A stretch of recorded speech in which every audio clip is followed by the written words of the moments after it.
ऐसे कोई कहे कि उस समय मुझे लगा कि इसकी हत्या कर दो, तो क्या वो सही बात में आप मान सकते हैं? हत्या तो हत्या होती है, वो उस वक्त की इस वक्त की बात नहीं है। लेकिन जो गैर कानूनी उन्होंने जो कुछ किया है उसके लिए मैं तो मानता हूँ उनके ऊपर एक मुकदमा चलना ही चाहिए।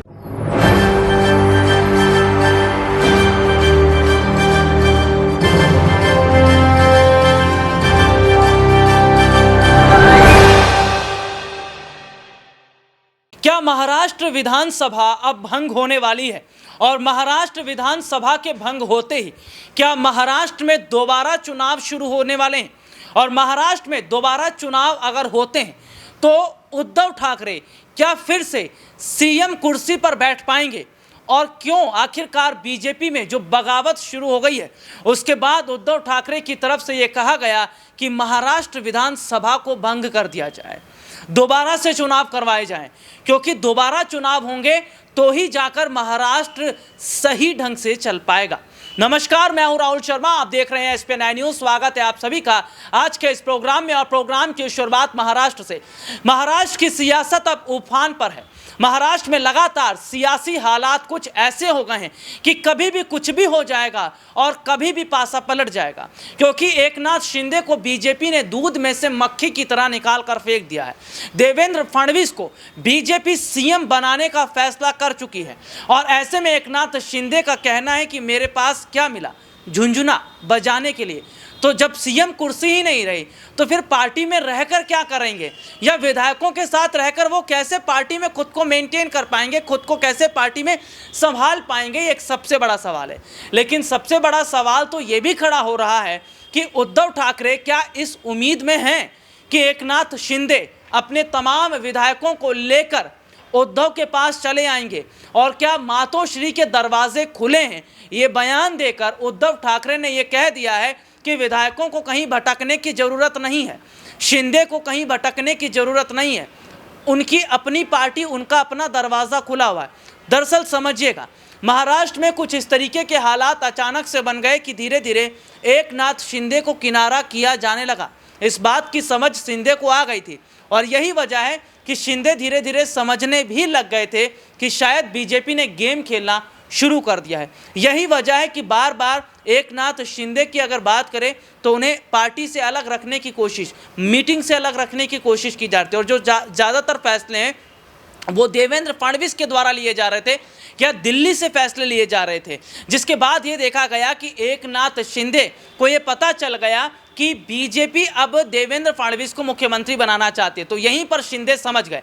शिंदे को बहुत पहले उद्धव ठाकरे ने कहा था, उद्धव ठाकरे की तरफ से, संजय राउत की तरफ से ये कहा गया कि बहुत गलत कदम उठा रहे हैं एकनाथ शिंदे, आने वाले वक्त में बहुत बड़ी मुश्किल शिंदे को होने वाली है, बहुत बुरे एकनाथ शिंदे फंसने वाले हैं, क्योंकि सीएम कुर्सी का लालच कुछ ऐसा लालच है, या सत्ता का नशा जिसके सर पर भी चढ़ जाता है वो आसानी से नहीं उतरता। और यही नशा जब चढ़ गया एकनाथ शिंदे के सर पर तो उन्हें आगे पीछे कुछ समझ में आ ही नहीं रहा था। जो फैसला था फैसला कर लेना है, क्योंकि सीएम कुर्सी सामने थी। लेकिन वो ये नहीं देख रहे थे कि जो खिलौना उन्हें दे रही है भारतीय जनता पार्टी बीजेपी, ये खिलौना कुछ वक्त के लिए है और शिंदे का इस्तेमाल केवल एक मोहरे की तरह हो रहा है। लेकिन शिंदे समझे नहीं। उद्धव ठाकरे ने तो यहाँ तक कह दिया था कि एक बार एकनाथ शिंदे टेबल पर आ तो जाएं, एक बार बातचीत तो कर लें, जो भी दिक्कत है, गिला शिकवा, उसको दूर कर लिया जाएगा। लेकिन देखने को क्या मिलता है कि एकनाथ शिंदे टस से मस नहीं होते, अपने विधायकों को लेकर एक बार भी उद्धव से मुलाकात करने नहीं आते।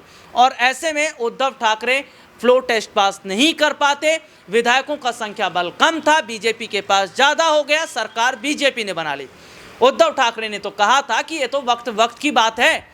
और जिस तरीके की स्थिति को अगर हम देख रहे हैं, या जो हालात अगर हम देख रहे हैं, वो ये जाहिर तौर पर बताता है, वो ये साफ तौर पर बताता है कि उद्धव ठाकरे की बात अगर पहले एकनाथ शिंदे समझ गए होते तो महाराष्ट्र में ये स्थिति नहीं होती, या शिंदे की ये हालत नहीं होती। और कहावत क्या कही जाती है कि अगर सुबह का भूला शाम को घर वापस आए ना तो उसे भूला नहीं कहते। और यही एकनाथ शिंदे के साथ हो रहा है। बहुत अगर मैं कहूँ तो बहुत ज़्यादा सम्मान के साथ, आदर भाव के साथ उद्धव ठाकरे ने कहा कि जो हुआ सो हुआ, लेकिन अब वापस आना चाहिए। लेकिन भगत सिंह कोश्यारी पर बहुत नाराज हो रहे हैं, क्योंकि भगत सिंह कोश्यारी चाहते तो कुछ वक्त और दे सकते थे उद्धव ठाकरे को, क्योंकि उद्धव ठाकरे कह रहे हैं कि मुझे अभी थोड़ा वक्त चाहिए। लेकिन भगत सिंह कोश्यारी ने आनन फानन में कदम उठाना शुरू कर दिया और उन्होंने कहा कि बीजेपी के साथ विधायकों का संख्या बल है और सरकार महाराष्ट्र में बीजेपी की बन रही है। तो सीधे तौर पर देखा जाए तो उद्धव ठाकरे ने भगत सिंह कोश्यारी पर जमकर निशाना भी साधा। यह सवाल पूछा जाता कि उस वक्त के हालात जिस तरीके से बन गए थे, भगत सिंह कोश्यारी ने यही फैसला लेना ठीक समझा। तो उसके बाद उद्धव ठाकरे भी यही कहते हैं कि भैया उस वक्त अगर हालात थे किसी का खून कर दो तो खून कर देते क्या? ऐसा तो नहीं था ना। ये संजय राउत के बोल हैं, माफ कीजिए, ये उद्धव ठाकरे के बोल हैं। मैं अपने दर्शकों को जरा सुनवा देता हूं क्या कह रहे हैं उद्धव ठाकरे। सर, ऐसे कोई कहे कि उस समय मुझे लगा कि इसकी हत्या कर दो, तो क्या वो सही बात में आप मान सकते हैं? हत्या तो हत्या होती है, वो उस वक्त की इस वक्त की बात वक्त की बात नहीं है। लेकिन जो गैर कानूनी उन्होंने जो कुछ किया है उसके लिए मैं तो मानता हूं उनके ऊपर एक मुकदमा चलना ही चाहिए। ये खबर आपने देखी तो सुना आपने, उद्धव ठाकरे ने कहा हालात थे तक का क्या मतलब होता है? उस वक्त अगर कुछ भी होता तो कुछ भी कर देते। भाई सोचना समझना जरूरी था, लेकिन भगत सिंह कोश्यारी ने सोचा समझा नहीं, बीजेपी के साथ चले गए। और ऐसे में देखा जा रहा है कि अब तो उद्धव ठाकरे कह रहे कि भैया महाराष्ट्र की विधानसभा को भंग कर दो, कोई काम वहां पर नहीं हो रहा, महाराष्ट्र की जनता के लिए कोई काम नहीं हो रहा, क्योंकि अभी तक तो यहां पर शिंदे फडणवीस की लड़ाई चल रही है। तो महाराष्ट्र की जनता के लिए काम क्या होगा?